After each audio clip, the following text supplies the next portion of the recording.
ظهر لوحة معدنية يا جماعة بخصوص مشروع مترو اسكندرية، بتوضح إنها ورشة العمارات الجسيمة لمشروع مترو اسكندرية هنا في محطة توسون. طبعا حضراتكم عارفين إن ورشة مترو اسكندرية المفروض تكون عند شركة النحاس الدهرية، صح؟ وأنا صورتها لحضراتكم كتير. دلوقتي ظهر اللوحة دي برضك قدام حضراتكم اهي، أنا قلت أجي أصورها. ومزلقان توسون أهو يا جماعة، يعني هنا كده بيأكدوا إن هيبقى في ورشة إن شاء الله المترو اسكندرية، غير اللي في الخريطة خالص. يعني في الخريطة معروفة اللي هي عند شركة النحاس بس. فالخبر اللي قدام حضراتكم ده يا جماعة خبر جديد، فقلت اقوله لحضراتكم وانزل اصور من ارض الواقع. مرضتش اجيب الصورة اتكلم عليها وكده، فقلت انزل اشوف بنفسي ونشوف اللوحة دي. وانا كده يا جماعة واقف عند المحطة واللوحة باينة هناك اهي. خليكم معايا برضك، هطلع فوق المحطة اصور من حضراتكم من فوق الكوبري المشاة. هطلع اصور من فوق، وكمان نروح نصور رفع المساحات وانتشار المهندسين في الخط يا جماعة. هصور لحضراتكم حاجات كتير ان شاء الله، والفيديو يعجب حضراتكم.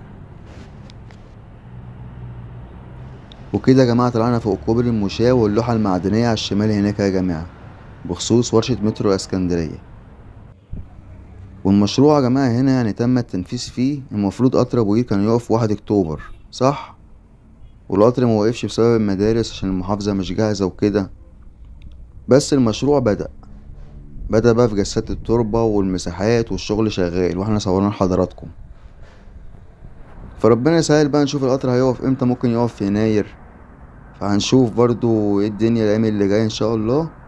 واي جديد اقوله لحضراتكم اول باول.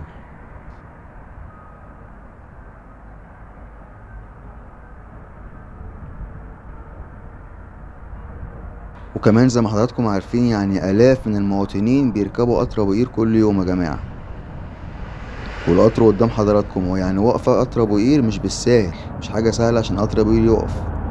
فالقطر شغال اهو زي ما هو، والناس شغاله وان شاء الله خير وقريبا جدا بإذن الله نشوف مترو الإسكندرية في المكان ده يا جماعة إن شاء الله.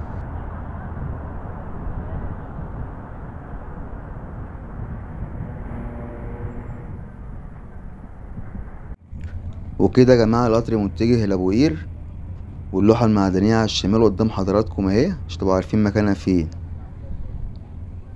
تمام.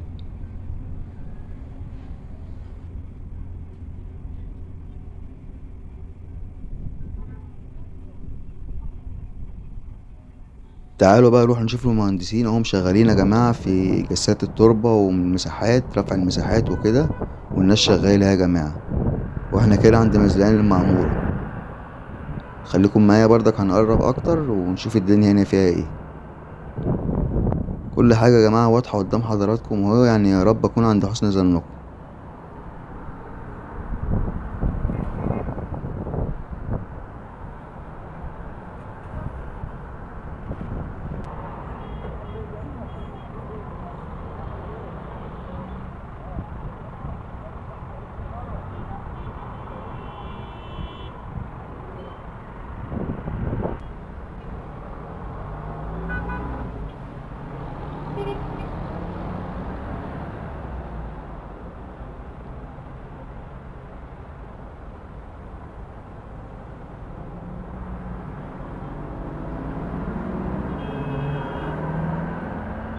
وكده يا جماعة وصلنا لنهاية الفيديو بخصوص مشروع مترو اسكندرية في محطة توسون هنا، وحبينا نوضح ايه اللي بيحصل.